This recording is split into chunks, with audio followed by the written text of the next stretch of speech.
Elon Musk की company Starlink internet service को पाकिस्तान में काम करने की इजाज़त दे दी गई है। स्टारलिंक का पाकिस्तान में काम करना कई हवालों से खुशाइंद और एक अच्छी खबर है। ये सैटेलाइट इंटरनेट की तरफ से एक बड़ा कदम है। एलन मस्क स्पेस एक्स और टेस्ला के बानी हैं। वो अमरीकी सदर ट्रंप के मशीर भी हैं। एलन मस्क को दुनिया बदलने और इसे अपने मुताबिक ढालने का सियासी एजेंडा है। वो अमरीकी सरकारी मुलाजमीन को अमरीकी मैशियत पर बोझ समझते हैं, ज़्यादा से ज़्यादा मुआशी फ़ायदा उठाना और दुनिया को अपने कंट्रोल में करना चाहते हैं। हुकूमत ने स्टारलिंक को तो काम करने की मशरूत इजाज़त दे दी है, लेकिन दूसरी तरफ एलन मस्क के समाजी राब्ते के प्लेटफॉर्म एक्स पर पाबंदी आयद है।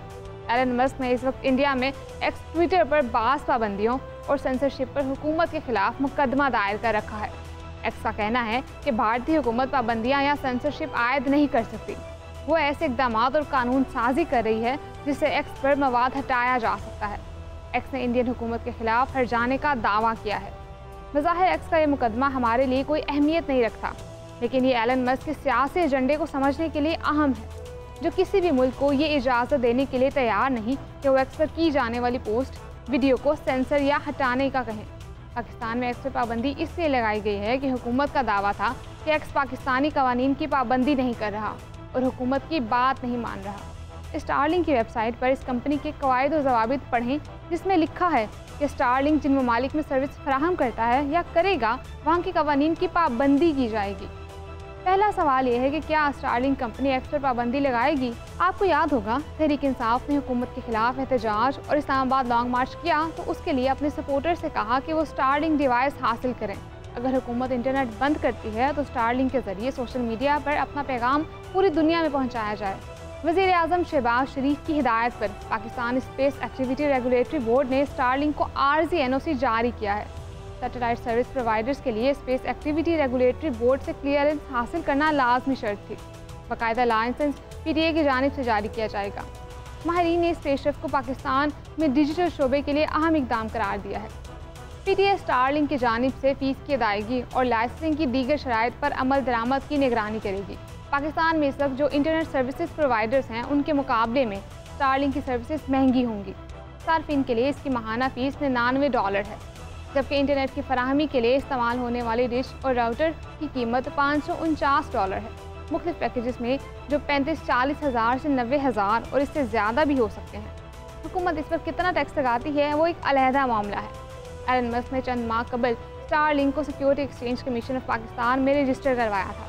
पाकिस्तान में लोग इंटरनेट और सोशल मीडिया की बंदिश से परेशान हैं और एक रिपोर्ट के मुताबिक इस गैर एलानिया बंदिश के बायस IT के शोबे को $1 से $2 अरब से ज़ायद का नुकसान हो चुका है। स्टारलिंक की सर्विसेज शुरू होने के बाद तवक्को है कि इन मसाइल से निजात मिल जाएगी।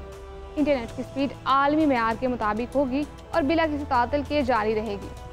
इस सर्विस का बुनियादी मकसद ही ऑनलाइन काम करने वाले इदारों, दूर दराज और दुश्वार गुजार इलाकों में इंटरनेट की तेज़ तरीन स्पीड फराहम करना है और दुनिया को आपस में मिलाना है। पाकिस्तान के एक नहीं बहुत से इलाके ऐसे हैं जहाँ इंटरनेट की सहूलत अभी तक मौजूद नहीं। बहुत से इलाकों में मोबाइल सर्विस भी मैसर नहीं। इन इलाकों के लिए स्टारलिंक एक गेम चेंजर मंसूबा होगा, जो इन्हें मौका फराहम करेगा कि वो ना सिर्फ इंटरनेट इस्तेमाल करें, बल्कि अगर ऑनलाइन कोई काम करना चाहते हैं तो वो भी करें। अगर ये सब एक मनसूबाबंदी के साथ किया जाए तो पाकिस्तान के दूर दराज पसमानदा इलाकों में एक इनकलाब बर्पा किया जा सकता है। एक रिपोर्ट के मुताबिक सैटेलाइट इंटरनेट कंपनी स्टारलिंक ने अभी तक 3000 छोटे सैटेलाइट ज़मीन के मदार में भेजे हैं। कंपनी 10 से 12 हज़ार सैटेलाइट्स मदार में भेजने का इरादा रखती है।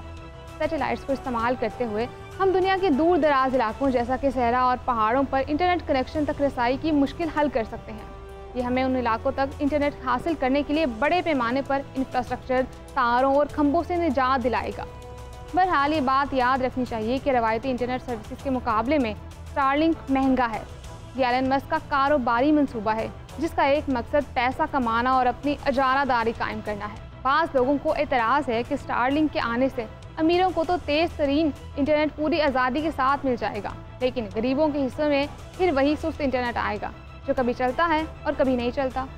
बरतानिया जैसे तरक्की याफ्ता मुल्क में 96% घरानों को पहले से ही तेज़ तरीन इंटरनेट सर्विस तक रसाई हासिल है, जबकि अमेरिका और यूरोपीय यूनियन में भी 90% लोगों के पास इंटरनेट की अच्छी सहूलत मौजूद है। अब स्टारलिंक के लिए वो मुल्क और खित्ते अहम है जहां अभी लोगों को इंटरनेट सर्विस मैसर नहीं। कंपनी ने मुकम्मल मालूमात तो नहीं दी, लेकिन एक अंदाजे के मुताबिक स्टारलिंक इस वक्त दर्जनों ममालिक में लाखों सार्फिन हैं, जिनमें बेशतर शुमाली अमेरिका, यूरोप और एशियाई ममालिक हैं। इस सहूलत को घरेलू सार्फिन और बिजनेसमैन दोनों इस्तेमाल कर रहे हैं। स्टारलिंक की सर्विस में रुकावट डालना तरक्की पजीर ममालिक के लिए उतना आसान नहीं होगा। हुकूमत कंपनी पर ही दबाव डालेगी। इस वक्त कई लोग स्टारलिंक की डिवाइस इस्तेमाल कर रहे हैं जो वो बरतानिया या किसी और मुल्क से खरीद कर लाए हैं। स्टारलिंक पाबंद है कि वो तमाम इलाकों में अपने क्लाइंट को सर्विस फराहम करे। कंपनी ने पाकिस्तान में सर्विस शुरू करने के लिए कानूनी तरीक़ाकार इख्तियार किया है। अब अगर कोई सारिफ इंटरनेट का गलत इस्तेमाल करता है या वो सोशल मीडिया वेबसाइट इस्तेमाल करता है जिन पर पाकिस्तान में पाबंदियाँ हैं, इसमें कंपनी का क्या किरदार होगा? अगर इन कंपनियों ने भी पाबंदियों के तहत ही इंटरनेट फराहम करना है तो इसके लिए ज़रूरी है कि सार्फिन को पहले से बताया जाए कि उन्हें क्या सर्विसेज मिलेंगी और क्या नहीं मिलेंगी। अगर एक्स मुकामी इंटरनेट पर नहीं चल रहा तो वो स्टारलिंक पर भी नहीं चलेगा। तवक्को तो ये है कि हुकूमत दो मुख्तलिफ पॉलिसियाँ इख्तियार नहीं करेगी। स्टारलिंक और मुकामी इंटरनेट प्रोवाइडर्स के लिए एक जैसी पॉलिसी इख्तियार की जाएगी, वरना एक तरफ तो शराफिया और उम्रा का तबका होगा जो महंगे स्टारलिंक के ज़रिए आज़ादाना तौर पर इंटरनेट की सहूलत का फ़ायदा उठाएगा। दूसरी तरफ आम आदमी होगा जिसे मुकामी इंटरनेट कम स्पीड और पाबंदियों के साथ दस्तयाब होगा।